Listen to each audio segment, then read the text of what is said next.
চার রঙের মশলা দিয়া। যে কইরাছে তোর গঠন চার রঙের মশলা দিয়া। আগুন পানি মাটি বাতাস একই যোগে করিয়া প্রকাশ। আগুন পানি মাটি বাতাস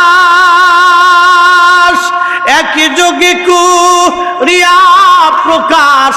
ওরে দেখিলি না তুই কইরা তালাশ, ওরে দেখিলি না তুই কইরা তালাশ। কোন জায়গা সে মহাজন চার রঙের মশলা দিয়া, চার রঙের মশলা দিয়া।